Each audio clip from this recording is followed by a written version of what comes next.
Ali.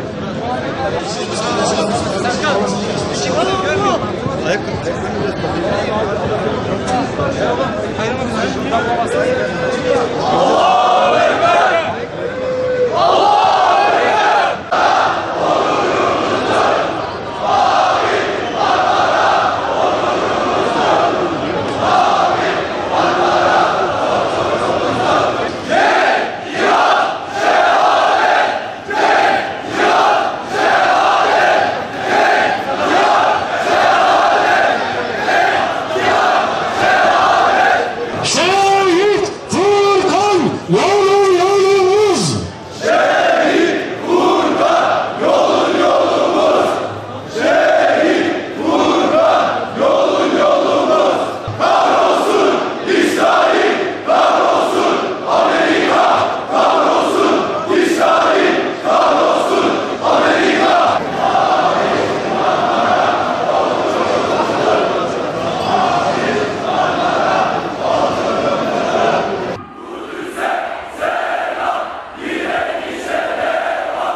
Hep birlikte iftarımızı yapacağız.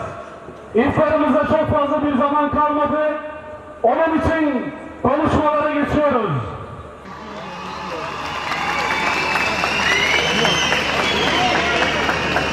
Tamam biliyorum. Filistin toprakları sıradan bir toprak parçası değildir. Mavi Marmara gemisi sıradan bir gemi değildir.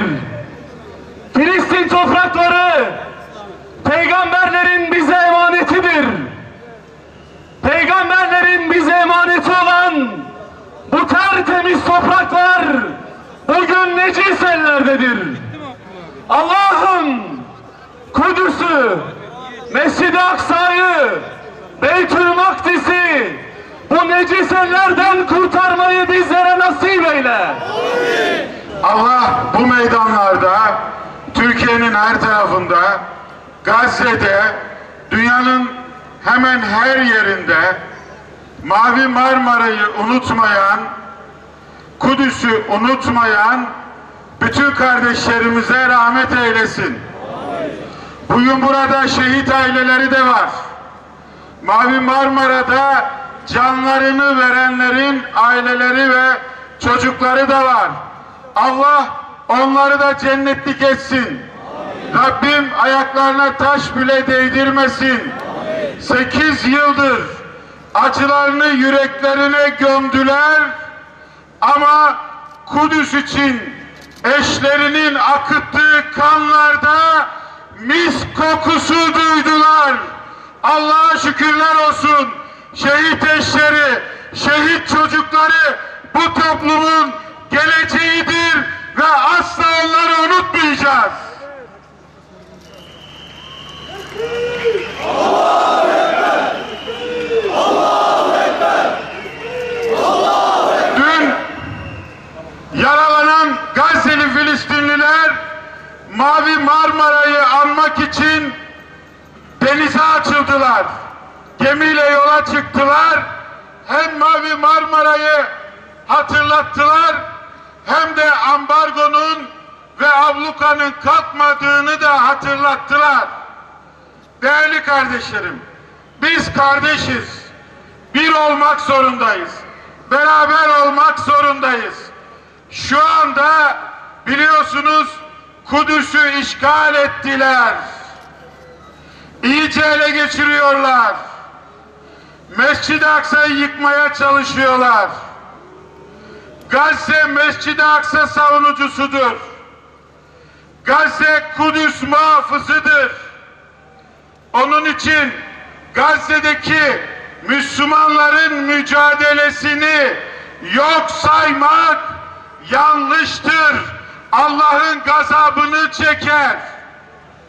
geçen gün bir televizyon programında 2 tane akademisyen diyor ki Gazze'de ambargo kalktı, daha ne istiyorlar? Yahu keşke kalksa ama niye yalan söylüyorsun? Niye Filistinli kanlar üzerinden hesap yapıyorsun? Eğer bir daha yalan söylersen bu kadar insana senin ismini deşifre ederim. Bu zalimlere fırsat vermeyelim. 2 tane kelimeyi bir araya getirmek için güya akademisyen yalanla dolanla Filistinlerin haklarını, kanlarını yerle bir ediyorlar. Ama biz biliyoruz, Filistin'de mücadele devam ediyor.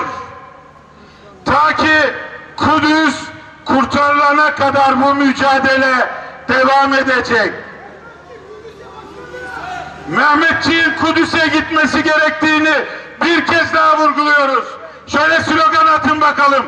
Mehmetçik Kudüs'e diye. Mehmetçik Kudüs'e, Mehmetçik Kudüs'e, Mehmetçik Kudüs'e, Mehmetçik Kudüs'e, Mehmetçik Kudüs'e, Mehmetçik. Bakın Milli Güvenlik Kurulu'nda Allah'a şükürler olsun Filistin konusu ele alındı. Kudüs'ün kutsiyeti takip edilecek denildi. Bu Türkiye'de bu noktaya geldiysek Allah'a şükürler olsun. Bunda rahmetli Erbakan hocamın payı vardır. Erbakan, Mücahit, Erbakan, Mücahit, Erbakan, Mücahit. Bunda 1 minute diyen Cumhurbaşkanımızın payı vardır.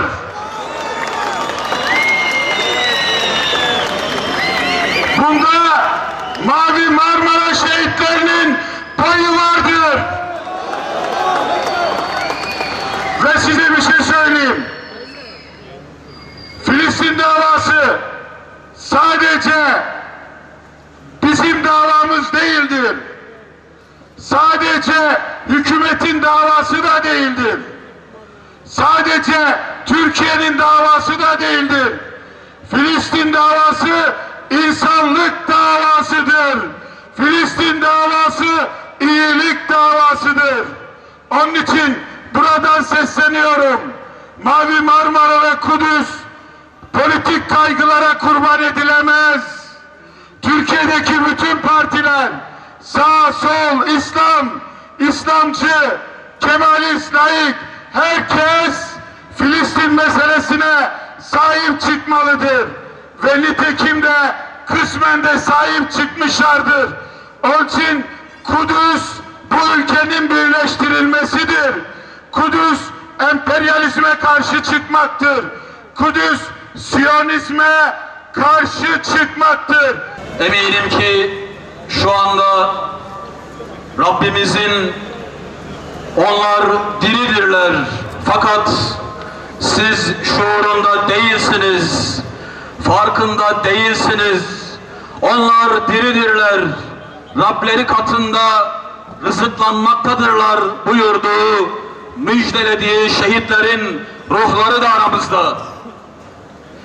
Ve aslında Mavi Marmara şehitleri bizim Kudüs başkentimizdir derken ne demek istediğimizi canlarıyla söylediler. Canlarını vererek söylediler. Mescid-i Aksa onurumuzdur derken ne demek istediğimizi onlar kanlarıyla söylediler.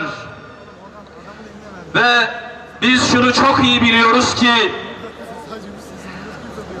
Mavi Marmara şehitlerinin şehadet haberleri bu memlekete bir cemre gibi düştüğü gün belde belde, sokak sokak, her yer nasıl kıyama durduysa şu anda Amerika'sı, işgal rejimi şunu çok iyi biliyorlar ki Türkiye, İstanbul, Diyarbakır, Ankara bu iş bitti demeden bu iş bitmez.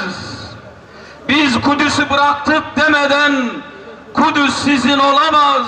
Mescid-i Aksa'ya hiç kimsenin, evet hiç kimsenin Müslümanlar bitti demeden söyleyeceği sözü olamaz. Şehitleri aziz hatıralarıyla bir kez daha yad ediyoruz. Onlar omuzlarımıza ağır bir yük bıraktılar.